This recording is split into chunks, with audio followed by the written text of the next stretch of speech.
Breaking today, Meghan Markle breaks her agreement with King Charles and Buckingham Palace to leak to her friends at For years, California represented freedom, reinvention, and a life beyond palace control.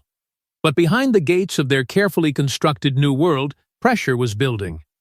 Invitations were fading, partnerships were weakening, and Harry and Meghan were beginning to confront a terrifying possibility: their American escape had become another gilded prison. When Harry and Meghan first arrived in California, the future seemed almost limitless. They had escaped the rigid traditions of royal life, crossed an ocean, and placed thousands of miles between themselves and the palace machinery they believed had failed them. America was supposed to offer everything Britain had denied them: independence, financial control, emotional safety, and the freedom to tell their own story without permission. For a time, that promise appeared real.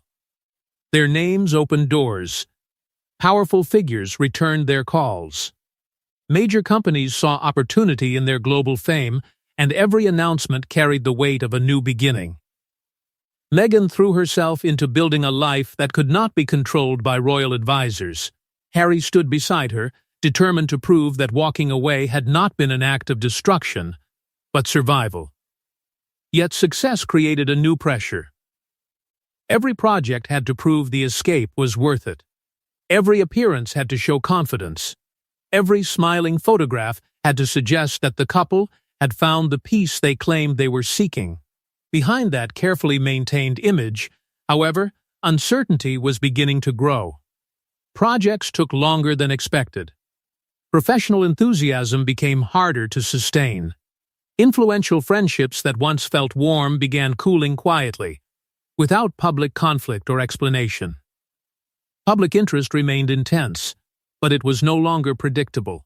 Admiration could turn into criticism overnight, and the couple slowly discovered that celebrity attention could be just as unforgiving as royal scrutiny.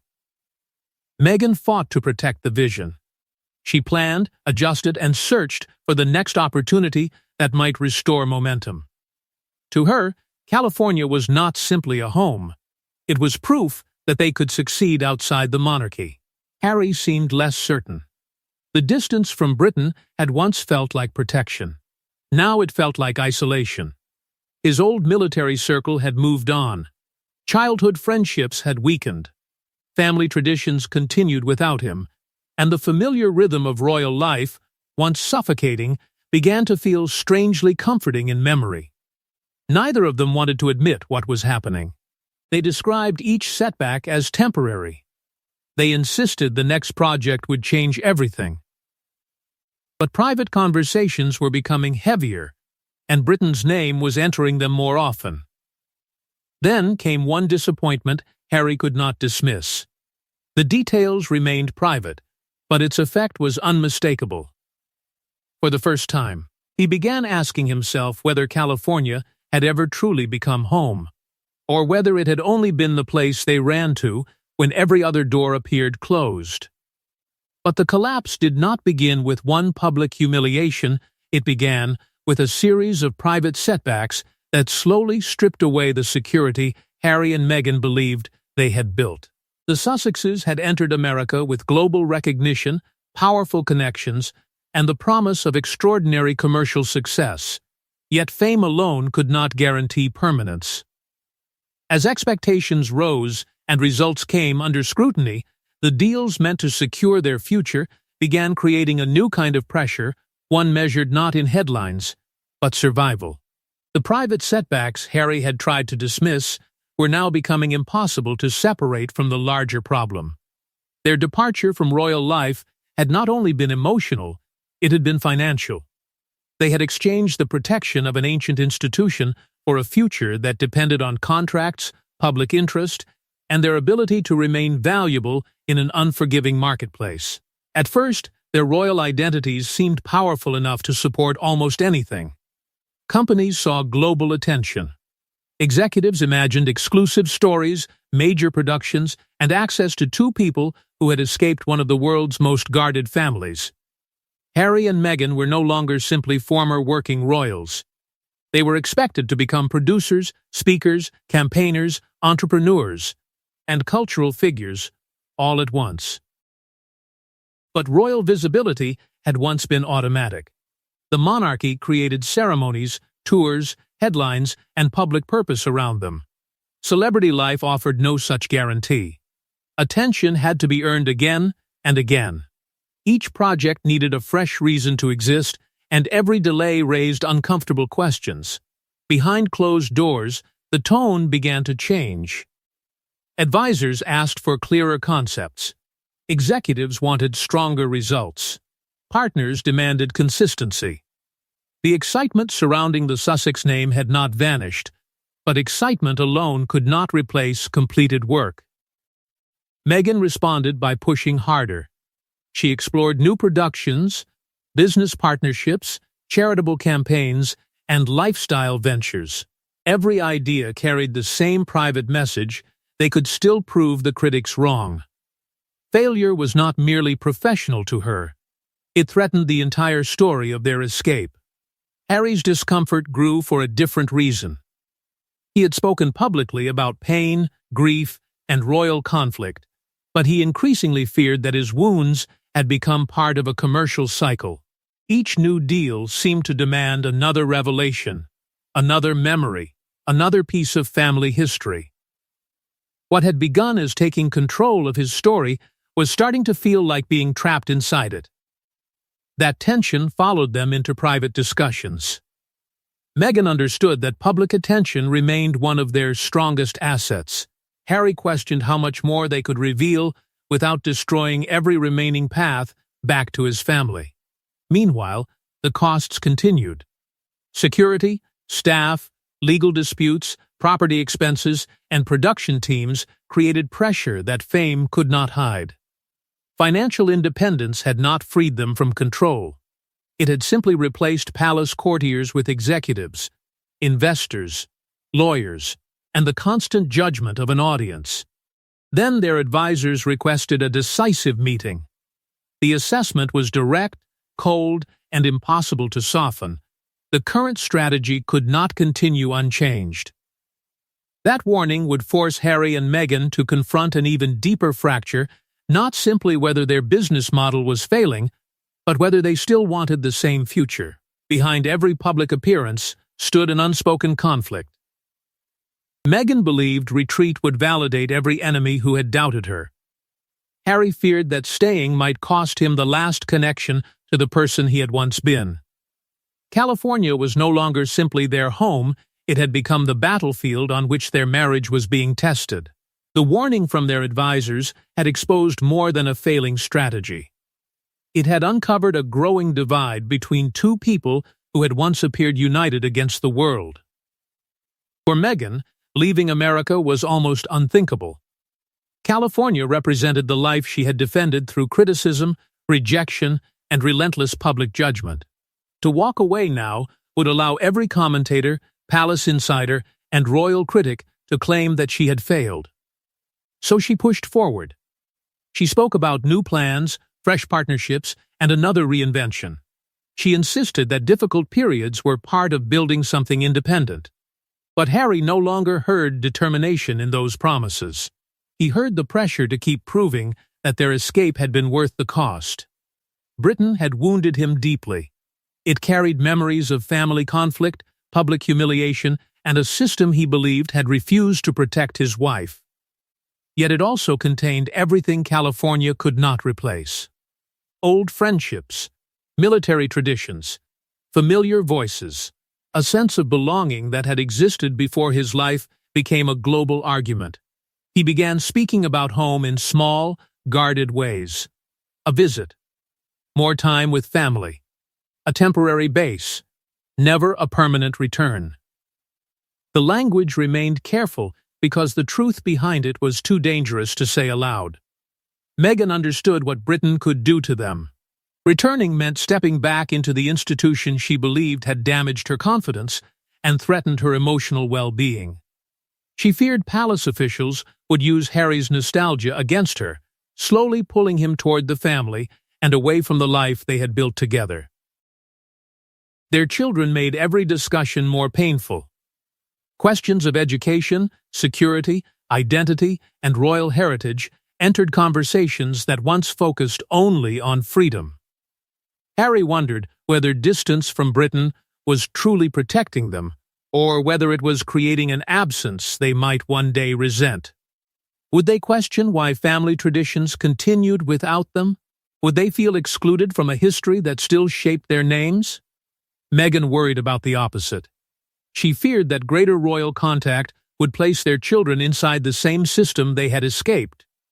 Then a trusted intermediary contacted Harry. The message was cautious. Certain members of the family might be willing to reopen private communication, but only under strict secrecy. There was no apology, no promise of restored status, no forgiveness. There was only a path. Meghan's unease deepened when she realized Harry was not shocked by the possibility. He had already considered where they might stay, how long they could remain, and what conditions they might accept. The return was not a new thought. He had been carrying it quietly for far longer than he admitted, and when the message from Britain finally arrived, it transformed a private marital debate into a decision with consequences for the entire monarchy. The decision was not announced beneath flashing cameras or revealed through a polished statement. It emerged during a private conversation filled with exhaustion, fear, and reluctant honesty. Harry and Meghan had reached the conclusion they once considered impossible. The California chapter was ending, and Britain had become their only realistic path forward. The message from Britain had not offered comfort, but it had changed the shape of their crisis. Until that moment, returning had been discussed as a distant possibility, a temporary escape, or an emergency option neither of them expected to use. Now the idea became a plan. Harry and Meghan privately agreed to begin preparing for a move away from California and a return to the United Kingdom. It was not a victory. It was not the glorious restoration supporters might imagine. It was a reluctant retreat from a dream that had promised freedom but delivered instability, isolation, and a relentless fight to remain relevant. The reasons were impossible to separate. Professional uncertainty had weakened their confidence. Security concerns had made ordinary life feel complicated. Family pressure was growing. Harry's loneliness had deepened, while Meghan feared that their public influence could continue fading if their next reinvention failed. Still, Meghan refused to return without protection. She demanded independent accommodation, personal security, control over their finances, and firm boundaries against palace interference. She would not place herself or the children back under a system capable of deciding where they lived, how they appeared, or what they were allowed to say. Harry understood her fear, but he also knew Britain would not welcome him as though nothing had happened. He would have to face his father. He would have to face William and Catherine. He would have to confront palace aides who believed private conversations had repeatedly become public weapons. The plans remained guarded. Advisors discussed leaving their California property quietly, before speculation could become certainty. Publicly, the move could be described as temporary, an extended stay, a family visit, perhaps a professional transition. That language would allow them to avoid admitting the harsher truth. The permanent American future they had defended was beginning to crumble. Possible locations outside central London were considered, places private enough to protect the family but close enough for negotiations. Yet the central question remained unanswered. Was Harry seeking reconciliation? A return to duties? A new security agreement? Or simply the chance to be near the family he had spent years fighting? Meghan measured the danger carefully. Returning could look like defeat. Staying could trap them inside a worsening crisis. Then, Harry finally said what he had avoided for months. He no longer recognized the life he was living. The freedom he had chased now felt like another performance, and the home he had defended no longer felt like his own. But the palace had promised nothing. No residence, no role, no forgiveness, only permission to approach the closed door.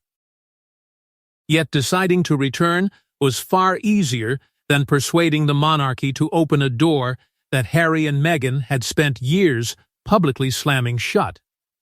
Buckingham Palace did not react with celebration. There were no immediate embraces, restored titles, or promises of forgiveness. Instead, Harry and Meghan were met with silence, legal caution, and a list of conditions designed to protect the crown. Britain might allow them back, but the monarchy would determine exactly what back meant. Inside the palace, the possibility of their return was treated not as a family reunion, but as a risk that had to be managed. Senior figures moved carefully. Every conversation was weighed. Every promise was limited. The monarchy had survived scandal before, but Harry and Meghan represented something more unpredictable. Two people who knew the institution from the inside and had already shown they were willing to speak about it publicly. The first boundary was immediate. Private reconciliation would not mean formal restoration. Harry could attempt to repair his relationship with his father, but that did not guarantee a return to royal duties, public funding, security arrangements, residences, or ceremonial importance. The palace wanted that distinction understood before any further step was taken. Then came the conditions. Private meetings could not become material for interviews, documentaries, books, or future commercial projects. Contact with King Charles would remain confidential, arranged through trusted aides, and protected from outside advisors. The Crown would not risk another conversation becoming a headline. Harry saw the terms as punishment disguised as caution. To him, this was a family in pain, yet every emotion was being filtered through lawyers and officials. Meghan saw something colder. The institution, she believed, still valued control more than healing. William's position was even harder. He had little faith in private promises after years of accusation and disclosure. To him, trust could not be restored by one emotional meeting. It would have to be rebuilt slowly, through silence, restraint, and time. Catherine supported peace, but not at the cost of pretending nothing had happened. She understood the damage caused by public conflict, and she would not allow the emotional safety of her own family to be ignored for the sake of appearances. Palace advisors also feared Meghan might use a British return to create a new public platform without accepting the discipline of royal service. A single appearance could dominate attention. One interview could reopen old wounds. Two competing versions of the monarchy could emerge, one inside the palace, another outside it. No official role was offered. No guaranteed security. No royal residence. No prominent place at ceremonies. Only one subject softened the negotiations: the children. Their relationship with the king carried an emotional weight that no legal condition could erase. Harry believed family access should not be treated as leverage. The palace insisted it had to be protected from public pressure. Then, Harry requested a private meeting with his father, without senior advisors present. When William learned of it, he intervened. The palace had drawn its boundaries, but the most dangerous obstacle was not written into any agreement. It was the brother Harry would eventually have to face. For Harry, returning to Britain meant confronting the one relationship no legal agreement could repair. William had once been his protector, confidant, and only witness to the pain of their childhood. Now he stood as the monarchy's future and the man with the greatest reason to prevent Harry from returning to its inner circle. William's intervention changed the negotiations immediately. Until then, Harry's possible return had been treated as a difficult family problem wrapped inside an institutional crisis. But William understood that the two could no longer be separated. Whatever happened between the brothers would affect not only their private lives, but the stability of the future monarchy. To William, the deepest wound was not disagreement. It was exposure. He believed private grief, family arguments, and moments of weakness had repeatedly been carried into the public arena and transformed into accusations. Accepting Harry too quickly would send a dangerous message that trust could be broken publicly, then restored privately without consequence. William also had his own household to protect. Catherine and their children had lived beneath the pressure of years of claims, interviews, and suspicion.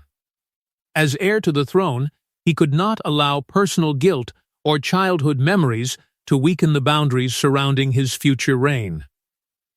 Harry saw something very different. He believed William had become inseparable from the institution they once questioned together. The brother who had shared his pain now seemed to speak through advisors, conditions, and silence. A meeting was discussed, but only through intermediaries. No spontaneous encounter. No private approach. Every detail would be controlled. Meghan immediately sensed danger.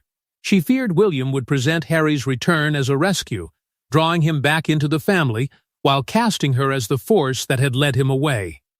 Catherine's position was equally complicated. She had once shared warmth with Harry, but loyalty to William and the safety of her children now came first. Still, Harry carried one private hope.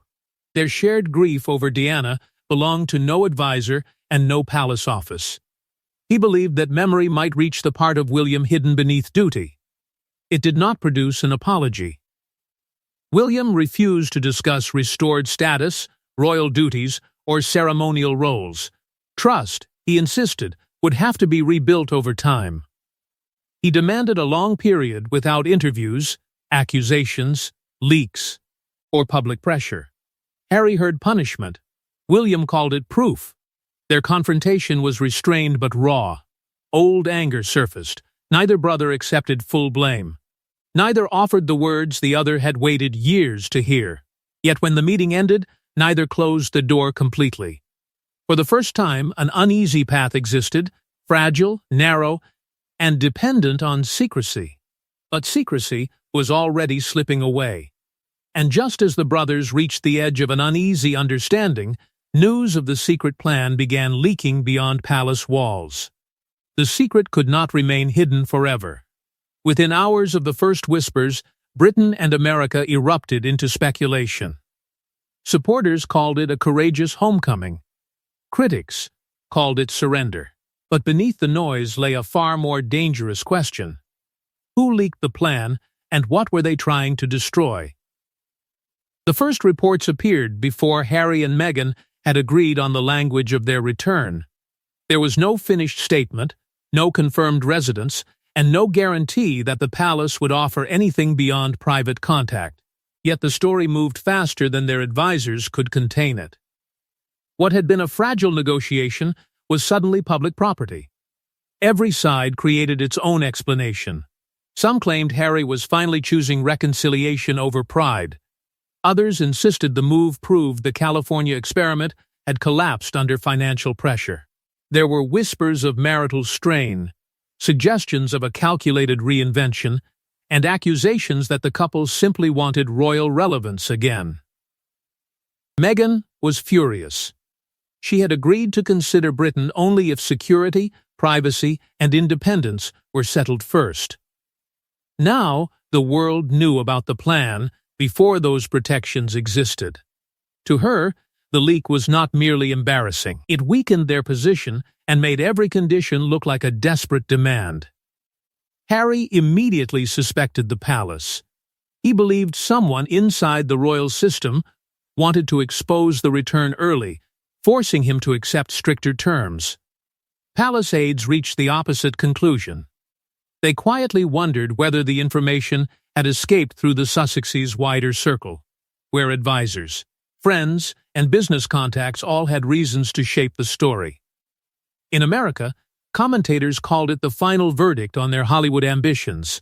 The couple who had arrived promising global influence were now being portrayed as retreating to the institution they once rejected. Their supporters pushed back, arguing that repairing a broken family should never be treated as humiliation. Britain was even more divided. Some felt sympathy for Harry. Others saw manipulation. Anger mixed with fascination as the public debated whether the couple deserved another chance or were preparing to reopen old wounds. Inside royal households, the reaction was colder. Staff remembered the tension, sudden changes, and media storms that had surrounded the Sussexes before. Their possible return revived fears of competing briefings, emotional confrontation, and public drama. King Charles now faced a decision he had hoped to delay. If he welcomed Harry publicly, he risked appearing weak. If he remained distant, he risked looking like a father rejecting his son.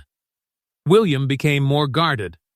To him, the leak confirmed that confidential talks were still unsafe. Meghan briefly considered abandoning everything.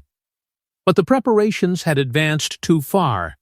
Reversing course would create an even greater spectacle. Their arrival in Britain was now inevitable, and every missing relative, closed door, and carefully chosen place would be read as a verdict.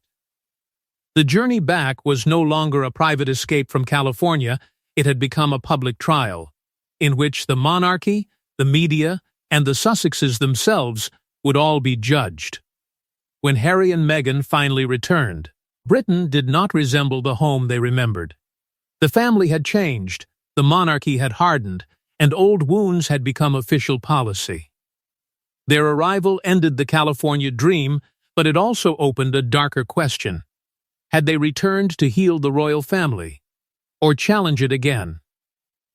There was no triumphant welcome, no grand royal appearance, no public embrace powerful enough to erase the years of anger, accusation, and distance. Their return was controlled, quiet, and emotionally restrained. It felt less like a homecoming and more like entry into territory where every step had already been measured. For Harry, familiarity carried its own pain. Old traditions stirred memories he had tried to bury.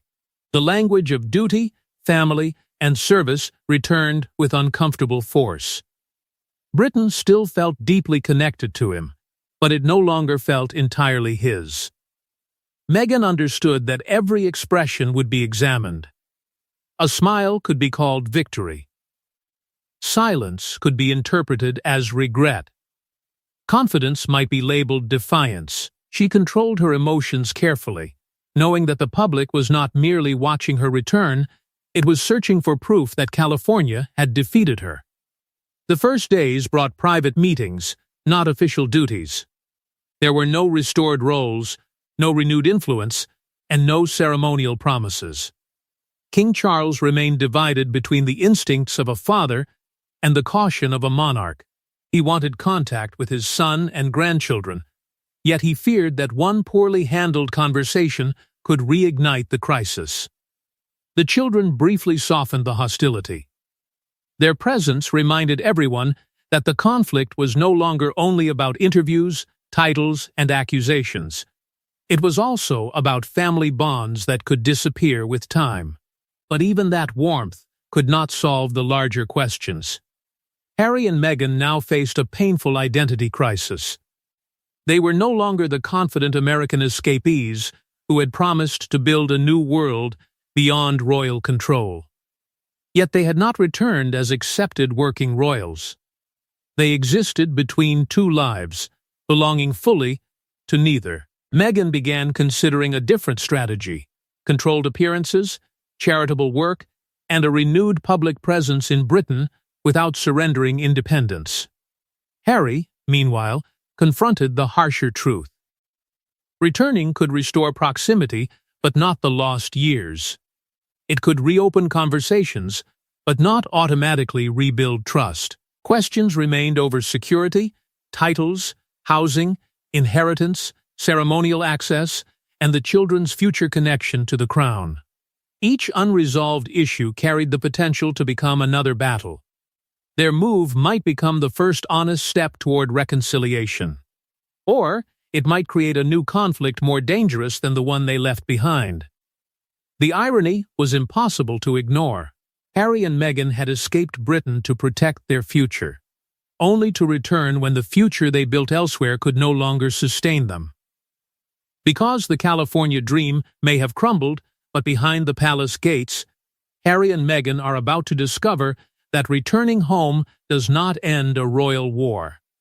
Sometimes, it brings every unfinished battle back to life.